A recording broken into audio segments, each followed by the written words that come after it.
Soy José Manuel Perdomo, nací en Quinaría.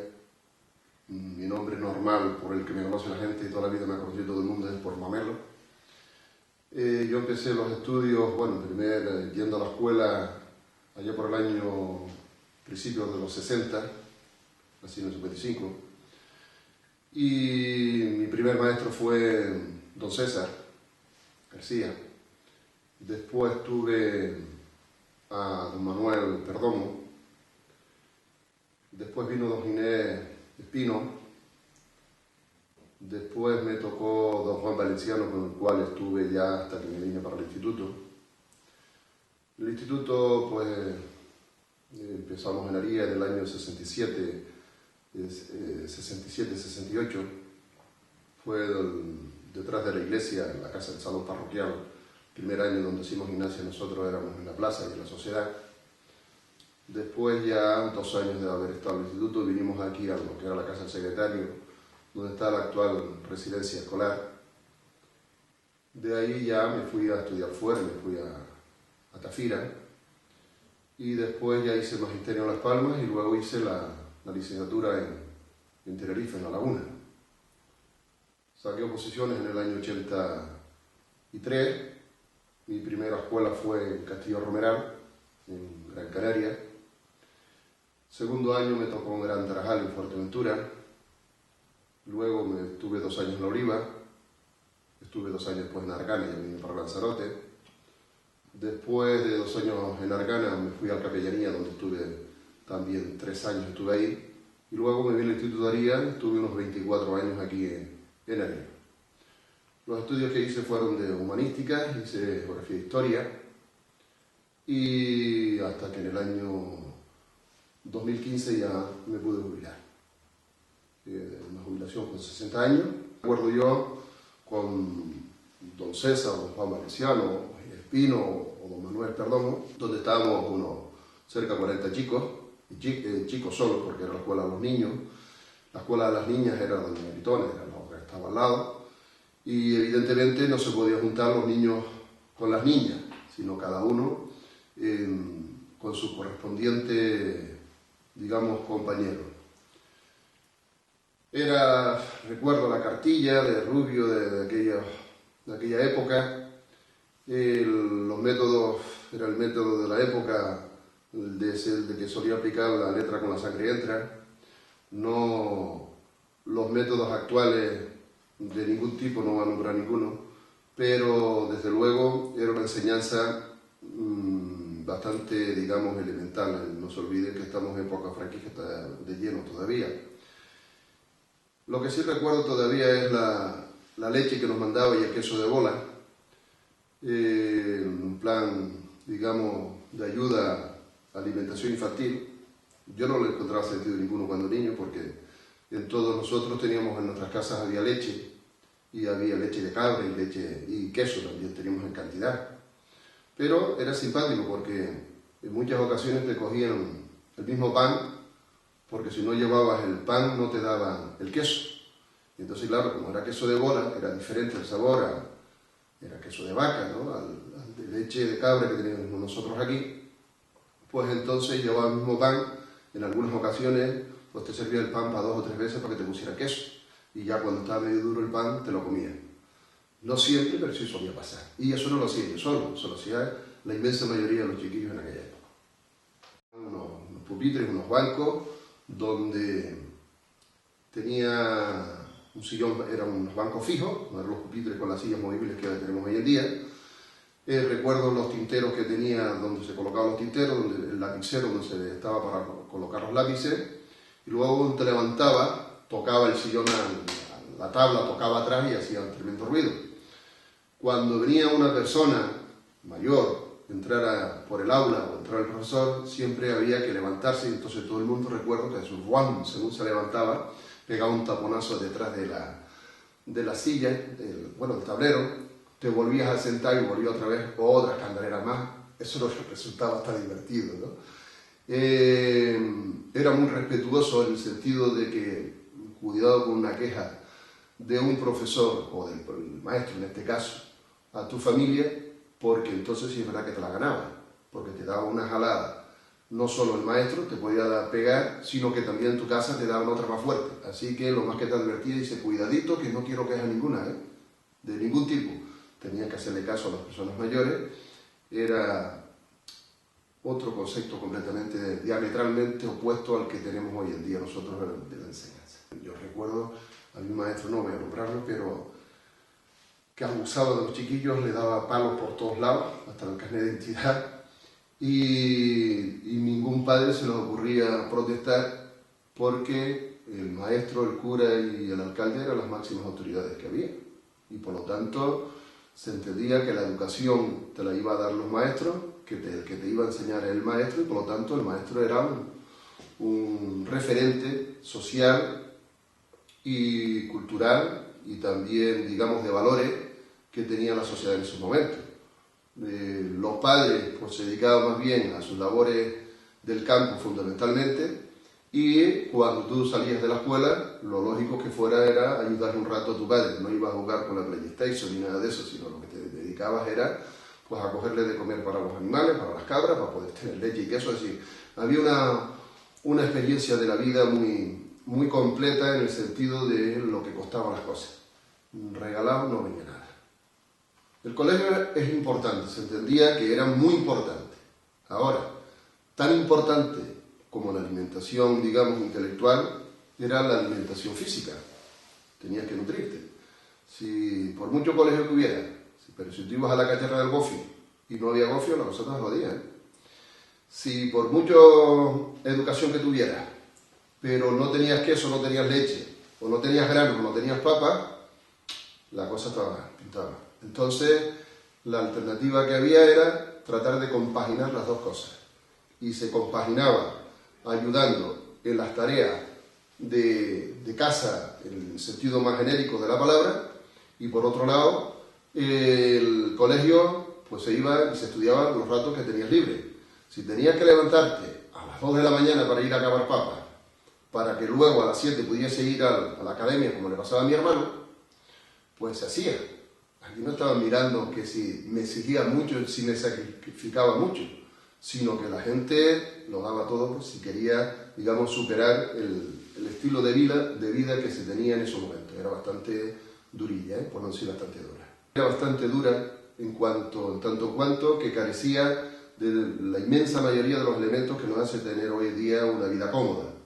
Con recordar que yo, el primer radio que lo vimos en casa, yo ya tenía cerca de 12 años, y la primera tele la vimos por primera vez pues con 14 o 16 años ya, y no era lo importante que había eran las noticias. Nuestros padres, sobre todo mi madre, nos inculcaba el valor del estudio, de la formación, de salir de la tierra, que había que mirar con otros horizontes, que no te podías quedar apegado a la tierra, porque eso era sinónimo de miseria, de campurrio, de persona inculta, de persona que está llamada a pasar muchos trabajos y que no tenía don de gente, que no se podía relacionar con los demás o que le costaba muchísimo, con lo cual el atraso que ello significaba.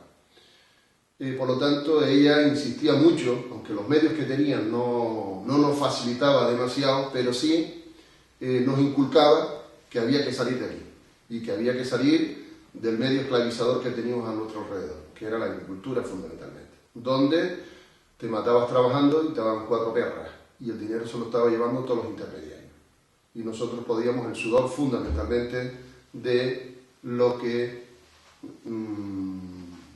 de nuestro esfuerzo, nuestro trabajo. La relación de los padres con la escuela normalmente, cuando el maestro llamaba a un padre, normalmente no era para decirle cosas buenas a su hijo. Por lo tanto, ese hijo ya iba temblando 2 o 3 días antes cuando le decía al maestro que iba a hablar con su padre, porque sabía que algo bueno no iba a pasar. Afortunadamente, en mi caso, pocas veces fue mis padres a hablar con ellos.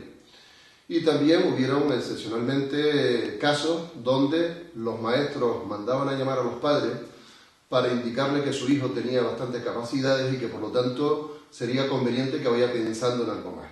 Lo que pasa que desgraciadamente, recuerdo muchos casos, donde el escaso poder adquisitivo que tenían estos padres y las becas que habían eran muy pobres, o no había ninguna, pues entonces trataban los profesores o los maestros en este caso de orientarlos para que se dirigiera a un bachillerato, al bachiller, que era de la época aquella, que era hacer el ingreso más hasta cuarto, reválida, y en muchos casos hacían magisterio, y en otros casos, pues muy contados, ya podía ir hasta la universidad. Era lo menos casos, los menos casos que se daban. La iglesia siempre ha sido, en esas épocas, era un elemento importante a tener en cuenta. Los sacerdotes, los curas se implicaban también de alguna manera, aunque en la escuela fundamentalmente el maestro era el que llevaba la voz cantante, también había momentos en que iba el cura, solía dar algunas charlas. La iglesia era la catequesis, te orientaba por ahí. Hasta que don Enrique, con el tema de la academia, pues siempre brindaba posibilidades a los más viejos que yo, porque yo tuve la gran suerte de empezar con el Instituto de Daría, el primer año que se crea el Colegio Libre de Daría, pues empecé yo también, pero 2 o 3 generaciones anteriores, estoy hablando de 5 años a 8 años atrás, existía la academia, y entonces yo recuerdo que mis hermanos iban a estudiar a casa de don Enrique Dorta, y que le enseñaba mecanografía y por supuesto latín, y le orientaba también en su formación. Sí, perfectamente. Me dio clase hasta tercero de religión aquí en el Instituto de Daría, y luego en Magisterio Las Palmas me dio también religión en primero y segundo de carrera.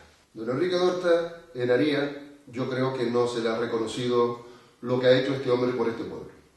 Hay gente que está a favor y gente que está en contra. Pero yo, si lo tuviera que poner en una balanza, indudablemente caería muy positivamente a favor de la labor que hizo don Enrique Dorta, sacando un montón de jóvenes del pueblo que los mandaba a la universidad de los pobres, que era el seminario, llegando a ver hasta más de 40 chicos estudiando en el seminario. Con lo cual Aría y Mague, cuando digo Aría Mague, en la zona norte, incluso Mala también, alguna de Arrieta y de Illé también, claro, marcaba diferencia con el resto de la isla, en tanto cuanto que había mucho más estudiantes de aquí que el resto de la isla. Y por lo tanto, don Enrique está detrás de todo eso, ejerciendo una gran labor, porque lo más que quería él era que la gente se formara, que se preparara, que estudiara y que creciera como persona, independientemente de la ideología que tenía él, bajo su criterio y su convencimiento de lo que hacía. Yo creo que eso es muy respetuoso, y aquí pues aprovecho para decir que yo creo que este municipio, y sobre todo este pueblo de Aría y Mague, le tiene una deuda contraída con don Enrique, y hacer un reconocimiento a la labor que se ha hecho. Es cierto que en un momento determinado hubo una polémica en que le querían poner el nombre del Instituto de Aría a don Enrique, y con lo cual es complicado, porque ahí también ha participado un montón de gente, entre ellos María Luisa Perdomo. Sí es verdad que don Enrique puso los cimientos de la construcción de este instituto, pero la continuación y toda la infraestructura que la creó fue realmente María Luisa y todo un equipo de gente que tenía a su alrededor. Y entonces, pero sí podría haber otras alternativas de cara a don Enrique. No tendría por qué ser el instituto, pero sí hay otros sitios, como aquí la calle misma, que de toda la vida se la conoció como la calle del cura, que hoy en día tiene otro nombre, o la plaza León y Castillo, que aquí poco ha hecho León y Castillo, perfectamente podría ser la plaza de don Enrique Dorta, qué sé yo. Ideas pueden haber muchas, pero eso que lo decidan otros, pero que sí que deben estar relacionados con el pueblo, y que se le tenga esta consideración con este hombre debido a la gran labor que ha hecho por este pueblo. Sí, conocí, la conozco y la sigo todavía viendo. Ella es mayor, ya tiene más de 90 años, mentalmente está muy bien todavía, físicamente no le acompaña tanto, y es lógico. Es otra de las personas que yo creo que este pueblo también tiene que agradecerle mucho por la tremenda labor que hizo también pedagógica en este pueblo, donde ayudó a muchos jóvenes a que pudiesen estudiar, y no solo con sus clases, sino también con sus consejos. Ella era una monja seglar, ella creía en lo que hacía, y trató de ayudar muchísima gente del alumnado, ¿no? de la época de los años 70 y 80 en este municipio. Fue la directora del Instituto de Aría, Colegio Libre Adoptado en Aría en un principio, y luego llegó hasta antes de la independencia, creada como instituto tal, porque se lo crea Mario Pérez, cuando ya el primer año Mario Pérez. La labor de ella, fundamentalmente, hacía recuerdo los ejercicios espirituales que hacía entre jóvenes, en un principio chicos y otro por otro lado las chicas, y más tarde pues entre chicos y chicas también, los llevaba a su casa en Nazaret, a los Bermejos, etc. Ella siempre se vestía de paciencia, la antítesis, como el médico que era el que daba clase de matemáticas y toda la parte científica, y ella es la que tenía paciencia para dialogar y convencer a los alumnos más que vencerlos y encaminarlos a que continuaran formándose y preparándose. Y de hecho, gracias a ella, yo creo que mucha gente con muy poquito poder adquisitivo de este pueblo pudieron estudiar y hoy en día están relativamente bien colocados, entendiendo lo que está ejerciendo labores, creo que bastante importantes dentro de esta sociedad, no solo del municipio de Lanzarote, sino incluso a nivel de Canarias también. Que en el año 66-67 comienza sus andanzas como Colegio Libre Adoptado, porque era un clamor, digamos, que sentía los padres de aquella época, tanto de Aría como Mague fundamentalmente, incluso de Ye también, pero Aría y Mague fundamentalmente lo deseaban tanto, yo creo que más querían al instituto que el propio ayuntamiento. ¿Por qué? Porque si sus hijos se veían limitados, que no podían sacar, digamos, los estudios primarios, se veían muchos de ellos obligados a emigrar hacia Recife. Y la gente no quería desprenderse de su medio de vida, que es natural porque emigrar nunca, si es por cuestiones de vida o económica, pues no es muy agradable. Tendrás que adaptarte a nuevas circunstancias. Entonces, los padres deseaban y añoraban muchísimo, querían al instituto y empezamos en el año, ya te digo, 66-67 como Colegio Libre Adoptado. Había unos 97 alumnos, de los cuales la clase más numerosa de todas era primero, donde estábamos 41 alumnos, estábamos ahí en el salón parroquial, y luego los otros cursos iban, digamos, dividiéndose en el resto de todo lo que ocupaba toda la casa del parroquial, donde vive el cura hoy en día. Pues allí fue nuestro primer instituto. Yo me acuerdo perfectamente, don Luis Vallejo, en los primeros años estoy hablando, Domingos Pérez, Pedro Perdomo, Rafael Curvelo, después también don José Antonio el médico, está Isabel Canto, bueno, ahí un montón de ellos me escaparán por ahí, pero sí me acuerdo cariñosamente con todos ellos porque todos querían sacarte de ti lo mejor que tenías, ¿no? Aunque cada uno con sus maneras de ser, pero bueno, al fin y al cabo todos ellos te van dejando una pequeña huella que te va calando, que es al fin y al cabo lo que te va formando. Sí, había teatro, era una de las actividades que hacíamos nosotros siempre ahí. Empezaron las raíces del Guatify, y después de la agrupación integramos de teatro de Aría, que estuvo más de 10 años dando caña por ahí. El teatro lo utilizamos nosotros antes de Navidades, siempre se hacía un auto de la Navidad, donde varios chicos y chicas, bien es cierto para escaparnos de las clases de Domingos Pérez, que solíamos coger más de las actividades de trabajo manuales, nos solíamos ver y en un principio nosotros éramos autodidactas y con 2 o 3 profesores que siempre se prestaban algunos, pero posteriormente ya llegó Encarnación Rodríguez para que también nos echara una mano. Entonces el teatro fundamentalmente, yo lo recuerdo con mucho cariño, para Navidades y después para fin de curso también se solía hacer otra actividad teatral. Se ponían algunas obras pequeñas, pero sí que resultaba bastante, en principios leído y otras veces así teatralizado por un grupo de alumnos y alumnas del instituto. Gracioso. Muy íntima. Yo recuerdo, bueno, los entierros, recuerdo los matrimonios o sobre todo los bautizos que veían aquí.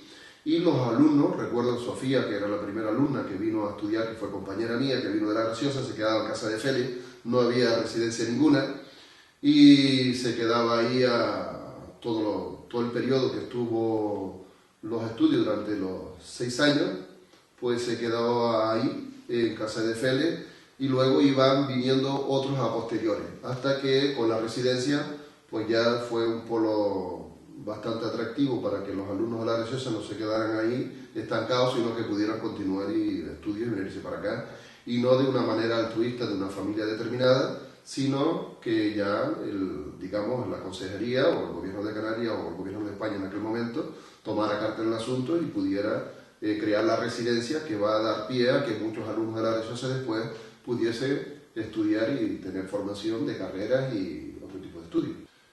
En el curso, empecé en Argana, en el curso 88-89. Empecé en Argana, estuve 2 años arriba, y luego ya en comisión de servicio me vine a Capellanía, y en el Capellanía estuve 3 añitos, y luego ya me vine para allá. Pero Argana incluso no se consideraba un núcleo, yo concursé en 10.000 listas, me vine para acá y tal, y se consideraba como un núcleo rural dentro de Arrecife. Pero sí, un poco extraño y tal, que después no quiso poner pegas ahí la administración, pero no, un certificado recuerdo de que era Pepe Espino el que estaba de alcalde, el que hizo un certificado, no, Argana es un núcleo de Arrecife urbano, es un barrio más dentro de Arrecife. Bueno, algunos me tocaron. Me tocó en La Oliva como jefe de estudio, estuve en La Oliva. Luego en Argana me presionaron para que cogiera la dirección, no quise y me tocó ser el jefe de estudio en Argana, estuve un par de meses. Luego en Arias sí me tocó, estuve 10 años en la vicedirección. Y luego, pues, como jefe de departamento, pues también estuve otro tanto, ¿no? Lo recuerdo como una labor entregada a la enseñanza, una faceta más, porque hace falta gente también que se comprometa a diferentes niveles, pero siempre me sentí muy a gusto yo, y sobre todo donde más a gusto me sentía yo y más realizado era cuando se crea el CEP, la época de Juan Cruz, y salió para adelante, y creo que fue un crisol de actividades muy importantes para todo el profesorado de la isla, y creo que se puede hablar un antes y un después, y que hizo una labor tremenda, donde infinidad de charlas, reforzando la formación del profesorado y cómo llevar al aula como recursos de apoyo para todo el profesorado. Yo fui uno de los que la utilicé pues todo lo que pude, bastantes veces, y muy bien. Yo el recuerdo que tengo del CEP y todo el equipo docente que estaba ahí, pues lo recuerdo muy comprometidos con la enseñanza y con mucho cariño, ¿no? Muy bien, siempre me sentí como en mi casa, ahí dentro. 7 reformas me pillaron por el camino, así que mira tú, si ha habido cambios, no ha habido cambios. Por muchas reformas, por mucha burocracia, siempre estamos vendiendo, son los mismos perros con diferentes collares, hablando claro. El profesor que no está enamorado de sus alumnos, de su aula, de su trabajo, como algo vocacional, y sepa usted que lo que tiene delante es una persona, no es una burocracia que tiene que rellenar ni cuestionar. La sociedad le confía en sus manos lo más que quiere, que son los hijos. Si usted no es capaz de entender que eso tesoro que te han confiado en las manos, no eres capaz de tratar de integrarlo, de desarrollarlo, porque al fin y al cabo, para que ese chico o esa chica se pueda integrar en una sociedad donde se sienta realizada y donde ella pueda ser feliz. Esos son los cánones y los cauces que tienen que hacer. Cambios ha habido muchísimos, simplemente verborrea, nomenclatura y burocracia. Es lo único que criticaría ahí, porque la relación con el alumno, cuando tú tratas de convencer al alumno, nunca de vencerlo, para mí me sirvieron de mucho esos profesores que tuve yo cuando chico, tanto los buenos como los malos. De los malos para saber lo que no tengo que hacer, y de los buenos para aprender lo que yo debo repetir porque era lo que me gustaba a mí y entiendo que es lo que le gustaba también a los chicos. Ha sido enorme la cantidad de cambios que ha habido por el camino, y los chicos también, la evolución de la sociedad también ha sido también muy grande, y lo bueno que tiene un profesor que esté metido y comprometido es que tiene que ir cambiando con las nuevas, digamos, circunstancias que se van presentando. Y entonces, en base de eso, pues saber llegar en todo momento al alumnado y al docente, ¿no? Que al fin y al cabo es lo que tratas de sacar para adelante. Vamos a ver, hay que hacer una reflexión muy seria y pararse. Aría en los años 50 era el municipio más importante de la isla después de Recife. Si tú en los años 50, que era el municipio con más potencial que tenía dentro de la isla, a partir de los años 60 comienza a desarrollarse el turismo y Aría prácticamente vive de espaldas del turismo. Aría hoy en día ha perdido casi 1000 habitantes con respecto a lo que tenía en los años 50. Vamos a ver. Si está perdiendo Aría población, por algo es. Entonces hay que hacer un análisis. Aría no existía Punta Mujeres, Arrieta eran 2 casitas más de mala muerte allí. Los únicos pueblos importantes eran Aría, Mague y que se despuebla prácticamente con el éxodo rural que se produce en los años 60 hacia la factoría a trabajar a Recife. Entonces Aría tendrá que pegar un cambio grande, que tiene posibilidades y tiene recursos para hacerlo, y puede salir bastante airosa. Aría tiene que crecer, no lo puedes dejar seguir muriendo como se le está haciendo, y ahí te puedes meter con patrimonio, te puedes meter con el plan parcial, te puedes meter con el excesivo conservacionismo que tenemos en este pueblo, porque nos lo están impidiendo. Y lo peor de todo es que no están dejando que nuestros jóvenes se nos queden aquí.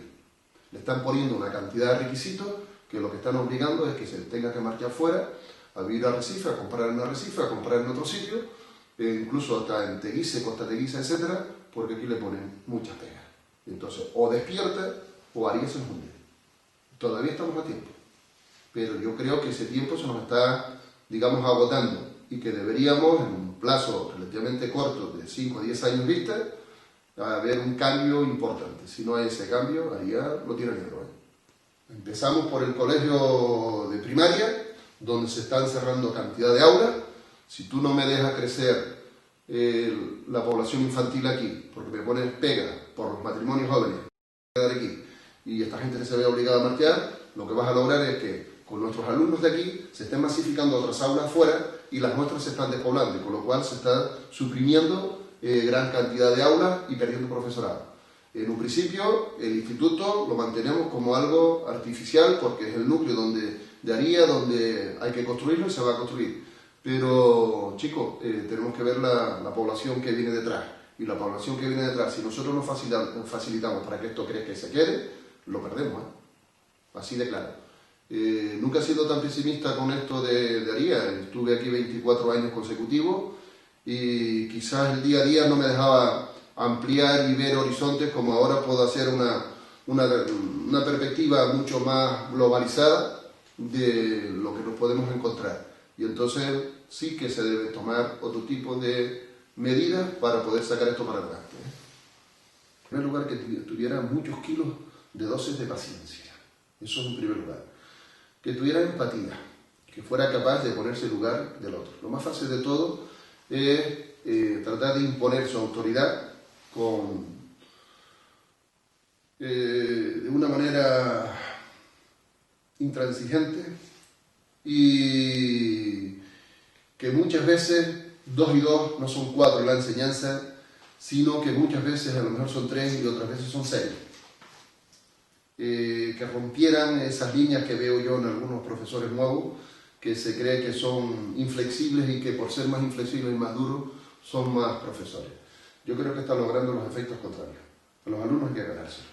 No regalarlo, sino que sepan que todo lo que hace tiene un valor y que todo esfuerzo pues tendrá una recompensa, pero no ver como lo que veo y a todos los trata de meter el mismo rasero, y no puede ser porque los chicos no parten de la misma familia y por lo tanto cada familia es un mundo, es diferente, hay valores diferentes, y lo que no puede ser es que algunos ya vengan de las casas cargados con una mochila de 50 kilos y otros pues vengan sin peso ninguno y a todos se les exija exactamente igual, porque al final la meta, el título es el mismo, pero el esfuerzo que se está realizando y el valor que tiene cada uno de ellos no es el mismo. Por lo tanto, tendrás que saberte adaptar a cada una de los alumnos que tendrás.